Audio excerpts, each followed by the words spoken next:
Orgueil et préjugés en entreprise. Bonjour à tous et bienvenue dans ce nouvel épisode. Alors oui, je sais, orgueil et préjugés, c'est pas vraiment le monde de la chimie ou de l'industrie. Mais les relations humaines, elles, restent intemporelles. Et quand on y regarde bien, on retrouve en entreprise les mêmes mécanismes que dans le roman de Jane Austen. Des jugements trop rapides, des incompréhensions culturelles, des jeux d'ego et parfois même quelques petits drames dignes de Madame Bennet. Aujourd'hui, on va parler de communication, d'orgueil et de préjugés dans le monde du travail, en s'inspirant de ce grand classique littéraire. Chapitre 1. C'est qui celui-là ? L'art de juger trop vite. Dans Orgueil et préjugés, Elizabeth Bennet se fait une opinion définitive sur Mr. Darcy dès leur première rencontre. Il lui semble froid, hautain et franchement antipathique. Et en entreprise, ce phénomène arrive tous les jours. Alejandro ne parle pas beaucoup en réunion. Il manque d'intérêt. Mia pose énormément de questions. Elle comprend rien. Rajiv exprime son opinion avec assurance. Il est arrogant. Ces jugements instantanés sont en fait des biais cognitifs, expliqués par Daniel Kahneman dans Thinking Fast and Slow. Notre cerveau va au plus simple. Il remplit les blancs avec des suppositions, souvent fausses.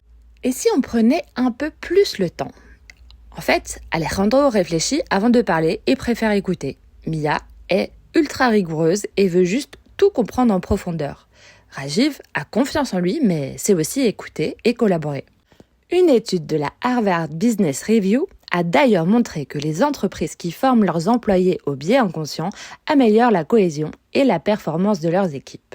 Finalement, savoir décaler son jugement permet souvent d'éviter des malentendus et d'améliorer la collaboration. Chapitre 2.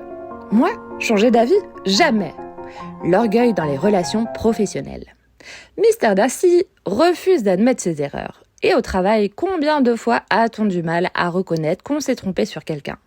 Un collègue qu'on trouvait trop direct, qui est en fait juste efficace et franc.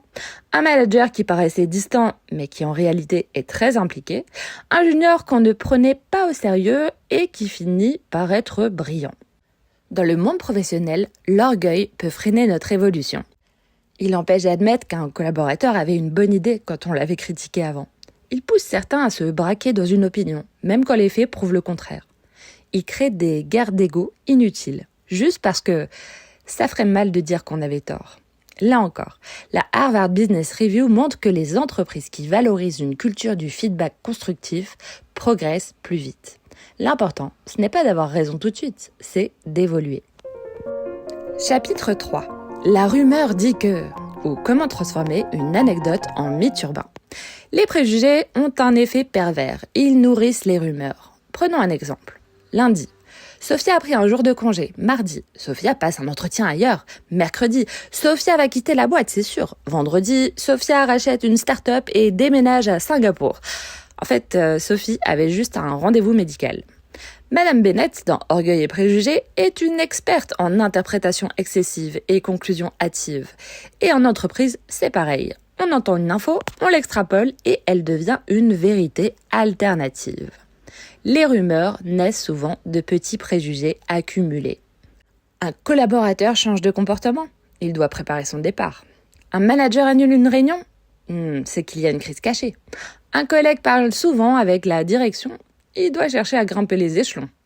Dans un environnement sain, on favorise la transparence et la vérification des faits avant de propager des suppositions. Après tout, mieux vaut vérifier avant d'alimenter un mythe. Chapitre 4. Mais chez nous, on fait comme ça. Les incompréhensions culturelles. Dans Orgueil et préjugés, Elizabeth et Darcy viennent de milieux très différents, ce qui explique en partie leur incompréhension. Dans une entreprise internationale comme la nôtre, c'est pareil. Ce qui est direct dans une culture peut paraître agressif dans une autre. Une habitude de travail évidente pour certains peut sembler totalement déplacée pour d'autres. Même au sein d'un même pays, un mot peut avoir plusieurs significations selon la région. Et parfois, on juge un collègue sans prendre en compte son contexte culturel. L'enjeu, ce n'est pas de tout uniformiser, mais de comprendre et d'adapter sa communication. Les meilleures équipes sont celles qui savent écouter au-delà des différences pour se reconcentrer sur ce qui les unit. Conclusion. Ce qui nous unit, ce sont les valeurs. Dans Orgueil et préjugés, Elisabeth et Darcy n'avaient pas le même caractère ni la même éducation, mais ce qui les rapproche, ce sont leurs valeurs communes. Le respect, l'intégrité, le sens du devoir. En entreprise, c'est pareil. Ceux qui soudent une équipe, ce ne sont pas les méthodes, mais les valeurs partagées.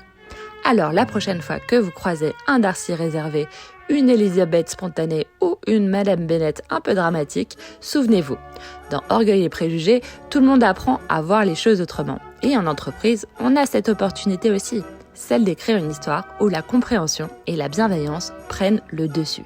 Et franchement, ça vaut le coup d'essayer.